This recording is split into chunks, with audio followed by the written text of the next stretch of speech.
میرے رب کی مجھ پر عنایت ہوئی، کہوں بھی تو کیسے عبادت ہوئی، حقیقت ہوئی جیسے مجھ پر عیاں، قلم بن گیا ہے خدا کی زباں۔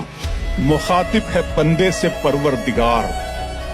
مخاطب ہے بندے سے پروردگار، تو حسن چمن تو ہی رنگ بہار، تو معراج فن تو ہی فن کا سنگار، مصور ہوں میں تو میرا شاہکار، یہ صبحیں یہ شامیں یہ دن اور رات، یہ رنگین دلکش ہنسی کائنات، کہ حور و ملائک و جنات میں کیا ہے تجھے اشرف المخلوقات۔ میری عظمتوں کا حوالہ ہے تو ہی روشنی ہے اجالا ہے تو، فرشتوں سے سجدہ بھی کروا دیا کہ تیرے لیے میں نے کیا نہ کیا۔ یہ دنیا جہاں بزم آرائیاں، یہ محفل یہ میلے یہ تنہائیاں، فلک کا تجھے شامیانہ دیا، زمیں پر تجھے آب و دانہ دیا، ملے آبشاروں سے بھی حوصلے، پہاڑوں میں تجھ کو دیے راستے، یہ پانی ہوا اور یہ شمس و قمر، یہ موجے رواں یہ کنارہ بھنور، یہ شاخوں پہ غنچے چٹکتے ہوئے، فلک پہ ستارے چمکتے ہوئے، یہ سبزے یہ پھولوں بھری کیاریاں، یہ پنچھی یہ اڑتی ہوئی تتلیاں،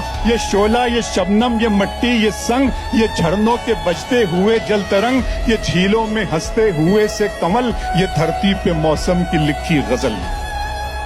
یہ سردی یہ گرمی یہ بارش یہ دھوپ یہ چہرہ یہ قد اور یہ رنگ و روپ، درندوں چرندوں پہ قابو دیا، تجھے بھائی دے کر کے بازو دیا، بہن دی تجھے اور شریک سفر، یہ رشتے یہ ناتے گھرانہ یہ گھر، کہ اولاد بھی دی دیے والدین، الف لام میم قاف اور عین غین، یہ عقل و ذہانت شعور و نظر، یہ بستی یہ صحرا یہ خشکی یہ تر، اور اس پر کتاب ہدایت بھی دی، نبی بھی اتارے شریعت بھی دی، غرض کے سبھی کچھ ہے تیرے لیے، بتا کیا کیا تو نے میرے لیے۔